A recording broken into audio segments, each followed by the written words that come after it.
Halo, saya akan menampilkan simulasi konseling sebaya dengan tema kepercayaan diri rendah. Hai, Assalamualaikum warahmatullahi wabarakatuh. Perkenalkan, nama saya Livia Ayu Aurelia. Pada kesempatan kali ini saya akan menampilkan simulasi konseling sebaya dengan tema kepercayaan diri yang rendah. Kasus ini menggambarkan seorang mahasiswa semester awal yang sering merasa tidak percaya diri ketika harus berbicara di depan kelas. Ia merasa teman-temannya lebih pintar dan lebih aktif dibanding dirinya. Akibatnya, ia sering menghindari presentasi, enggan menyampaikan pendapat, dan merasa kemampuannya tidak sebaik orang lain. Permasalahan ini relevan dengan kehidupan remaja dan mahasiswa karena banyak individu yang sedang berada pada masa pencarian jati diri dan penyesuaian lingkungan baru, tuntutan akademik, perbandingan sosial, serta harapan untuk berprestasi seringkali memengaruhi tingkat kepercayaan diri seseorang. Melalui simulasi ini, akan ditunjukkan bagaimana konselor sebaya membantu teman yang mengalami kepercayaan diri rendah dengan menggunakan keterampilan dasar konseling seperti active listening, pertanyaan terbuka, parafrasa, refleksi perasaan, dan pemberian dukungan positif. Hai Kak, terima kasih sudah mau meluangkan waktu untuk berbicara denganku hari ini. Bagaimana kabarnya? Halo Kak, kabar saya lumayan baik walaupun akhir-akhir ini cukup banyak pikiran. Terima kasih ya sudah bersedia datang dan juga berbagi cerita. Sebelum kita mulai, saya ingin menyampaikan bahwa apa yang kamu ceritakan dan apa yang kamu berbagikan kepada saya akan saya jaga kerahasiaannya semaksimal mungkin. Dan saya juga berusaha mendengarkan tanpa menghakimi. Mungkin kakaknya merasa nyaman atau untuk berbagi. Iya, saya di sini cukup merasa aman dan nyaman. Baik, saya siap mendengarkan ceritamu hari ini.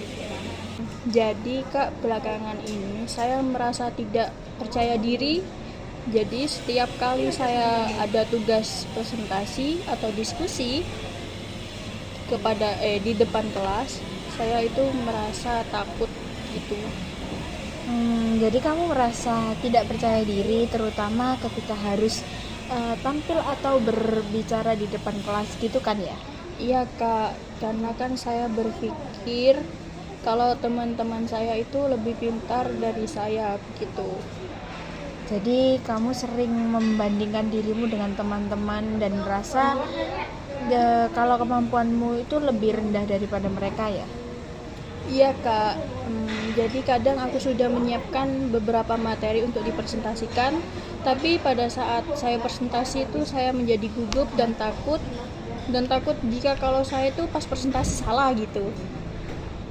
Oke, saya bisa paham.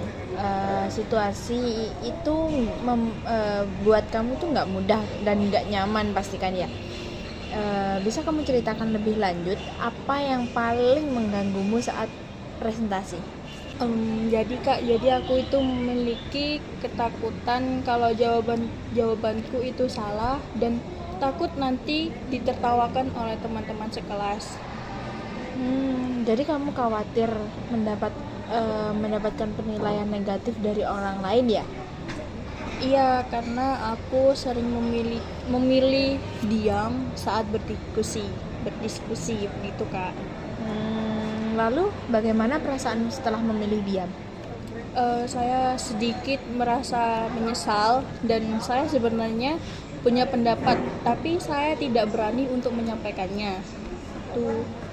Jadi di satu sisi kamu ingin berpartisipasi, tapi rasa takut itu buat kamu untuk menahan diri gitu kan? Nah setelah itu kamu merasa kecewa pada dirimu sendiri kan?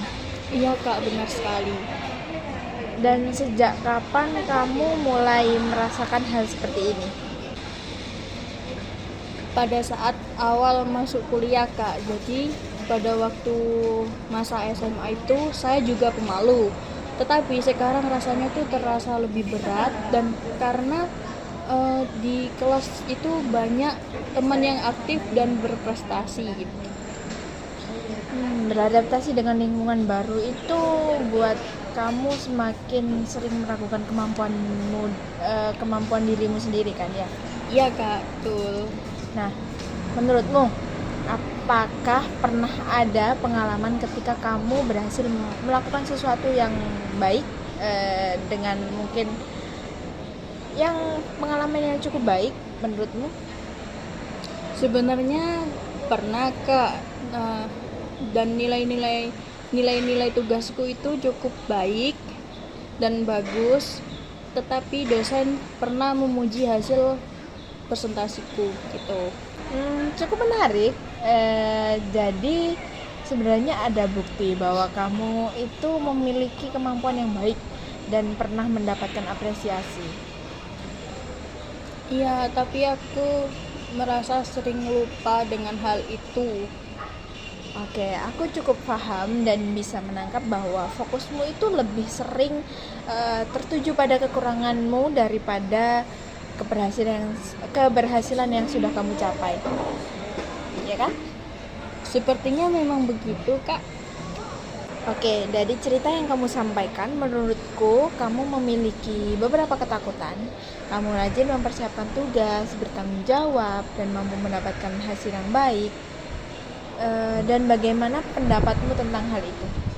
Mungkin benar juga, aku memang selalu berusaha untuk mempersiapkan tugas-tugas tersebut dengan baik.